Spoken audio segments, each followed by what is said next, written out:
नमस्कार. महाराष्ट्रातल्या सर्व भावी अधिकाऱ्यांचं सहर्ष स्वागत आपल्या जॉग्रफी बाय अवधूत कल्याणे या ऑनलाईन जर बघाल तर यूट्यूब प्लॅटफॉर्मवरती.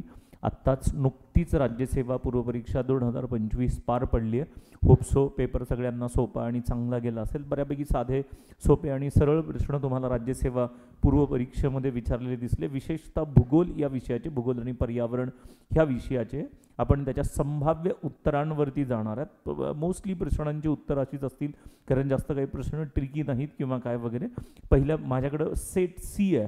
कुठला सेट आहे जर बघाल तर सेट सी आहे. सेट सीच्या सिक्वेन्सनुसार मी ही सगळी संभाव्य उत्तरं घेते. पण प्रश्न क्रमांक 16 पासून तुमचा जॉग्रफी सुरू होते. 2011च्या जनगणनेनुसार कोणत्या केंद्रशासित प्रदेशात अनुसूचित जमाती शेड्यूल्ड ट्राईबचं जर बघाल तर लोकसंख्या नाही, पर्सेंटेज विचारले. पर्सेंटेज पण कशामध्ये विचारले तर तुमच्या युनियन टेरिटरीजमध्ये विचारले. दिल्लीवाल्या भागामध्ये तुम्हाला जास्त काही पर्सेंटेज दिसणार नाही. त्याच्यानंतर चंदीगडमध्ये पण जास्त काही पर्सेंटेज नाही. दादरा नगर हवेली, पण दादरा नगर हवेलीपेक्षा कुठं पर्सेंटेज जास्त आहे शेड्यूल ट्राईबचं? लक्षद्वीपमध्ये. तुम्ही जर पर्सेंटेज बघितलं तर 94.8% पर्सेंटेज लक्षद्वीपवाल्या भागामध्ये येतं. त्याच्यामुळे पर्याय क्रमांक 2 हे उत्तर असू शकतं किंवा काय वगैरे. हा 16वा प्रश्न. 17व्या प्रश्नामध्ये भारतीय जनगणना 2011 नुसार, इथं थोडंसं त्यांनी असं वाटतंय मला की जरा गडबड झाली आहे त्यांच्याकडून प्रश्न विचारताना, कारण राजस्थान राज्याचा साक्षरता दर सर्वात कमी राजस्थान नाही, ॲक्च्युली सर्वात कमी बिहार आहे. बिहार 61.8 वरती आहे, पण त्यांनी इथं राजस्थान दिलंय खरं. ठीक आहे, आता डिपेंड्स की ते काय करतात माहिती नाही. पण जर राजस्थानचा लिटरसी रेट विचारलं, कारण त्यांनी पुढे दिलं साक्षरता दर सर्वात कमी डॅश डॅश इतका होता. सर्वात कमी जर बघाल तर राजस्थानचा तुम्हाला 66 पॉईंट काय दिसेल, 66.11 वरती दिसेल. हे 61.8 कोण होतं तर 61.8 बिहार आहे.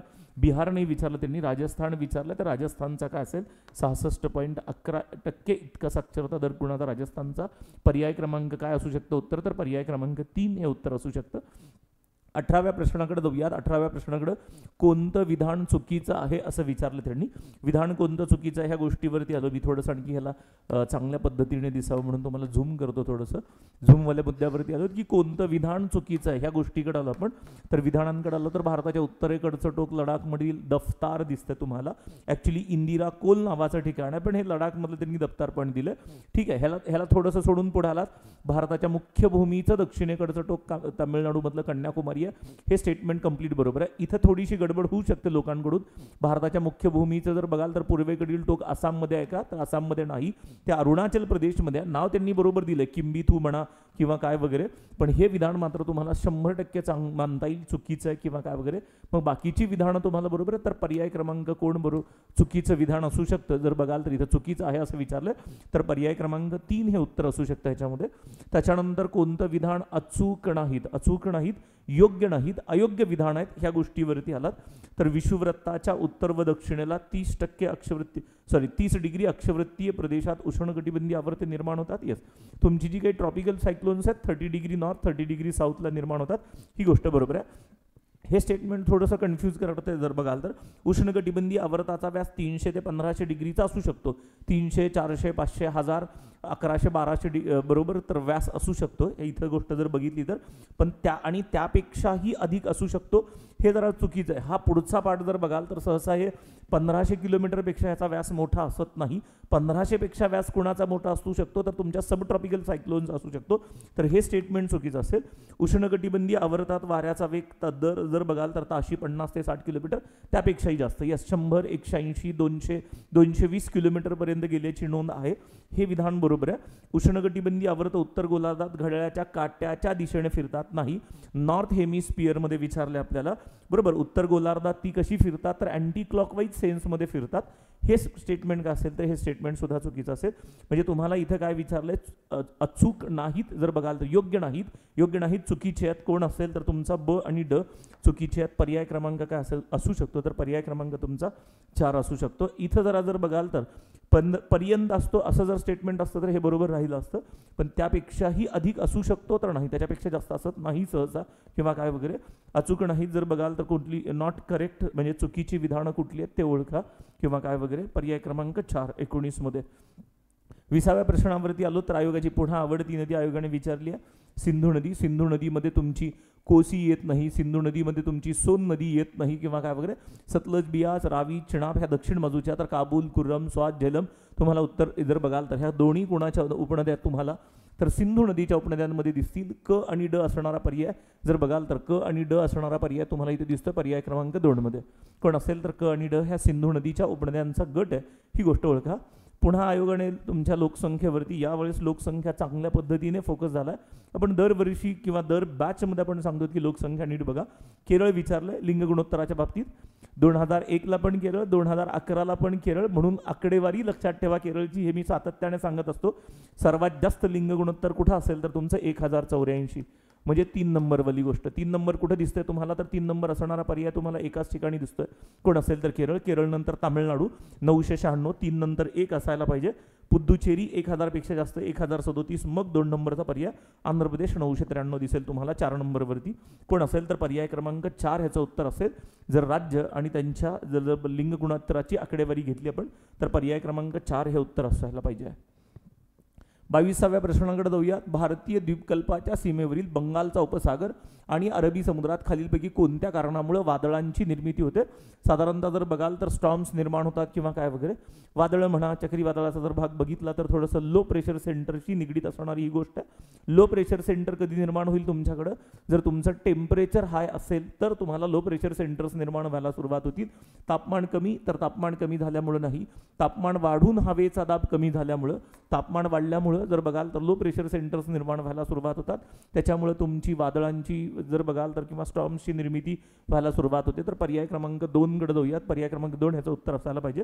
त्याच्यानंतर 23वा प्रश्न पुढा. कळसुबाई हे महाराष्ट्रातील सर्वोच्च शिखर जर बघाल तर खालीपैकी कोणत्या पर्वतरांगेत? सह्याद्री म्हणा, पश्चिम घाट म्हणा, कोण असेल तर सह्याद्री. पर्याय क्रमांक 1 ह्याच्या उत्तराकडे यायला पाहिजे. कोण असेल तर प्रश्न क्रमांक 23 पर्याय क्रमांक 1. 24 एकच जगाच्या भूगोलावरती गेलेला प्रश्न कोण दिसेल तुम्हाला तर प्रशांत महासागर, तुमचा पॅसिफिक ओशन. पॅसिफिक ओशनमध्ये तुम्हाला कुठली गर्ता तर जगातली सर्वात खोल गर्ता मरियाना गर्ता दिली आहे तुम्हाला, म्हणजे कोण असेल तर 2 नंबर. 2 नंबर दिसणारे पर्याय इथे दिसतात तुम्हाला 3 आणि 4. अटलांटिक महासागरात आला तर प्युर्टो रिको नावाची तुम्हाला गर्ता दिसेल 4 नंबर. 2 नंबर नंतर 4 नंबर इथे दिसतं तुम्हाला 2 नंतर 4. पर्याय क्रमांक 3 मध्ये दिसतं हिंदी महासागरात जावा असेल तर 1 यायला पाहिजे. आर्टिकमध्ये असेल तर तुमची युरेशियन गर्ता 3. पर्याय क्रमांक कुठे जाईल गोष्ट तर पर्याय क्रमांक 24 साठी 3 कडे जाईल. ग्रुप सी नुसार चाललोय आपण, सेट सी नुसार सॉरी. कर्कवृत्त पुन्हा सोपा प्रश्न. कर्कवृत्त 8 राज्यातून जातो महाराष्ट्र जर बघाल तर भारतातल्या, मग तुमचं गुजरात, राजस्थान, त्याच्यानंतर मध्य प्रदेश, छत्तीसगड, झारखंड, पश्चिम बंगाल, त्रिपुरा, मिझोराम. महाराष्ट्र नाही इथं, महाराष्ट्र तर इथं नाही, बिहार नाही, तर राहिलं कोण? गुजरात, मध्य प्रदेश, त्रिपुरा आणि कोण असेल तर गुजरात, मध्य प्रदेश, त्रिपुरा आणि मिझोराम. हा पर्याय क्रमांक 1 कडे जाणारा दिसेल तुम्हाला 25 साठी. पर्याय क्रमांक कोण असेल तर 1 साठी. त्याच्यानंतर काय दिलंय जीवावरून? बायोस्फियर रिझर्व्स आणि त्यांची वर्ष. निलगिरी, निलगिरी जर बघाल तर सर्वात पहिल्यांमध्ये येतं पहिलं बायोस्फियर रिझर्व. पर्याय कोण असेल तर 1986. त्याच्यानंतर सुंदरबन 1989. त्याच्यानंतर कच्छ 2008-2. त्याच्यानंतर कोड दिसेल तुम्हाला 50 तर 1 नंबर. 4-3-2-1 4-3-2-1 वाला पर्याय कुठे दिसेल तुम्हाला तर तुमच्या पर्याय क्रमांक 2 मध्ये दिसेल. ह्याचं उत्तर असायला पाहिजे. त्याच्यानंतर 27व्या प्रश्नाकडे आलो. तुम्ही सातत्याने सांगत असतो की तापी नदीची संगम ठिकाणं जास्त फोकस नाही झाली. आयोगाने आज फोकस केली आहे तापी नदीची संगम ठिकाणं. एकाच प्रश्नामध्ये 2 विचारलेत. प्रकाश वैशिष्ट्यपूर्ण गोष्ट आहे. तापी नदीच्या काठावरचं शेवटचं ठिकाण आणि जिथं तापी आणि गोमती नदीचा संगम होतो म्हणजे कोण असेल तर 2. मुडावत तुमच्या तापी आणि पांझराचं ठिकाण तुम्हाला दिसेल 1. माहुली कुठे दिसेल? कृष्णा आणि वेण्णा 4. म्हणजे 2, 1, 4 आणि राहिला कोण? तुळापूर, भीमा आणि इंद्रायणीवाला 2, 1, 4, 3 2, 1, 4, 3. पर्याय क्रमांक कुठे दिसेल तुम्हाला तर पर्याय क्रमांक 2 मध्ये दिसायला सुरुवात होईल. 2, 1, 4, 3 बरोबर. जून ते सप्टेंबर हा कोणाचा कालावधी आहे महाराष्ट्रातला तर साधी सिंपल गोष्ट नैऋत्य मोसमी वाऱ्यांचा कालावधी आहे. कोणाचा कालावधी असेल तर तुमच्या साऊथ वेस्ट मान्सून म्हणा किंवा नैऋत्य मोसमी वारे 28. पर्याय क्रमांक 3 कडे गोष्ट जायला सुरुवात होते. 29 तपांबराचे तापमान सामान्यतः वाढत्या उंची बरोबर कमी होते, बरोबर. तपांबरामध्ये जसं जसं उंची वाढेल तापमान कमी होतं. लॅप्स रेट शिकलात तुम्ही, तापमानाचा ऱ्हास दर म्हणून गोष्ट शिकलात, बरोबर. त्याच्यानंतर तपांबर हे सूर्याकडून लघु तरंग लांबीच्या स्वरूपात येणाऱ्या सौर प्राणांच्या शोषणामुळे नाही. साधी सिंपल गोष्ट काय, समजा हा पृथ्वीचा पृष्ठभाग आहे, तर पृथ्वीच्या पृष्ठभागाकडे जे काही सूर्यकिरणं येतात ही जर इथं वातावरणातच ह्यांच्याकडून उष्णता ॲब्सॉर्ब केली जाते का, तर नाही. जास्त वातावरणात ही जी काही शॉर्ट वेव्ज येतात ह्या शॉर्ट वेव्सकडून वातावरणाला जास्त उष्णता मिळत नाही. ह्या शॉर्ट वेव्सकडून उष्णता कोणाला मिळते, तर पृष्ठभागाला मिळते. मग तो जमिनीचा भाग असेल, सागरी पृष्ठभाग असेल, आणि ह्या पृष्ठभागालगत असणारी जी काही हवा आहे ह्या पृष्ठभागालगत असणारी हवा गरम होते. कोणापासून, तर पृथ्वीच्या पृष्ठभागापासून जी उष्णता बाहेर पडते त्याच्यामुळे तुमच्या तपांबरामध्ये उष्णता वाढते.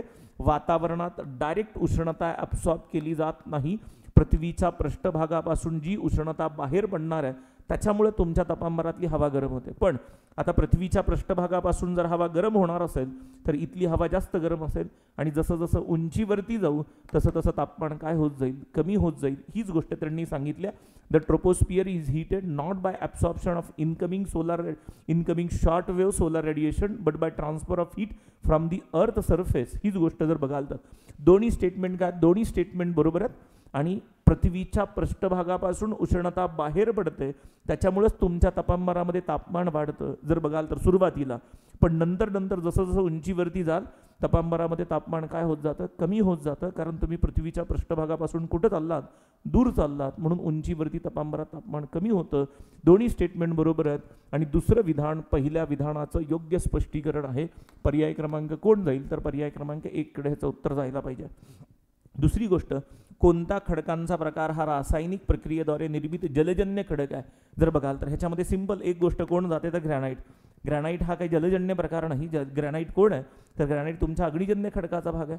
राहिले कोण जर बघाल तर शेल आणि पंगाशम हे जवळजवळ सारखेच आहेत, आणि हे फिजिकल मेथडने निर्माण होतात, हे केमिकल मेथडने निर्माण होत नाहीत. ही गोष्ट जर बघितलं, इथे मी थोडंसं तुम्हाला झूम करून जर दाखवला हा प्रश्न तर कुठं दिसायला सुरुवात होईल तुम्हाला, ह्या पोर्शनवरती.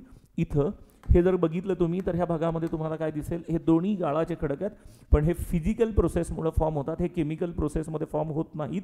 मग केमिकल प्रोसेसमध्ये तुम्हाला स्टॅलेग्माइट दिसेल, केमिकल प्रोसेसमुळे निर्माण होणारा तुम्हाला जिप्सम दिसेल, केमिकल प्रोसेसमुळे तुम्हाला साल्ट रॉक दिसेल, ज्याला तुम्ही लवण खडक म्हणता.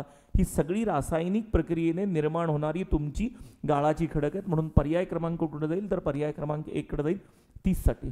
हा सगळा भाग कुठला होता, तर तुमच्या जॉग्रफीचा पार्ट होता. इथून पुढे कुठे जाऊयात, तर एन्व्हायरमेंटवाल्या पार्टवरती जाऊयात.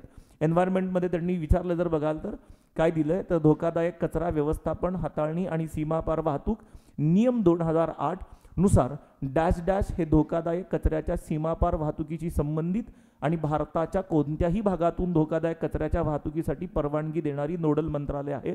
म्हणजे जर तुमचा धोकादायक कचरा एका ठिकाणाहून दुसरीकडे न्यायचा असेल तर त्याला कोण परवानगी देतं, ह्या नियमानुसार तुम्ही जर हा नियम वाचला, 2008चे नियम वाचले, ह्याच्यामध्ये नियम 12 जर बघाल तर रूल 12 मध्ये उपरूल 1 दिसेल तुम्हाला. ह्याच्यानुसार ही नोडल मंत्रालय कोण आहे, तर स्वतः पर्यावरण मंत्रालयच परवानगी देतं. पर्यावरण व वन मंत्रालय भारत सरकार हेच मंत्रालय परवानगी देतं रूल 12 नुसार. पर्याय क्रमांक कोण असेल, तर पर्याय क्रमांक 1. पुन्हा एक जनरल आणि सोपा प्रश्न तुम्हाला दिसेल इथं. जनरल आणि सोपा प्रश्न कुठला दिसेल जर बघाल तर पण पर्यावरणामध्ये 32व्या प्रश्नाकडे आलो, 31व्या प्रश्नानंतर. तर तुम्हाला एका बाजूला पोल्युटंट्स दिले आहेत, पोल्युटंट्स प्रदूषक दिली आहेत, आणि ह्या प्रदूषकांमुळे काय परिणाम होतात हे दिलं. जर तुम्ही ह्याला इंग्लिशमध्ये जरा बेटर वाचाल तर थोडंसं आणखी तुम्हाला मोर पिक्चर क्लिअर होईल. इंग्लिशमध्ये याला सुरुवात कराल तर तुमचं कोण आहे, phosphate fertiliser in water. Phosphate fertiliser in water हे त्याच्यामुळे काय होतं, युट्रॉफिकेशन मोठ्या प्रमाणात व्हायला सुरुवात होतं. म्हणजे कोण असेल तर युट्रॉफिकेशन इथं 1 साठी. मिथेन इन एअर, मिथेन कोण आहे तर ग्रीन हाऊस गॅस आहे. ग्रीन हाऊस गॅसेसमुळे तुमचं कोण होतं तर ग्लोबल वॉर्मिंग व्हायला सुरुवात होते, तर 3. त्याच्यानंतर synthetic detergent in water. Synthetic detergent in water काय करतं तर तुमचं बीओडी इन्क्रीज करायला सुरुवात होतं, 1.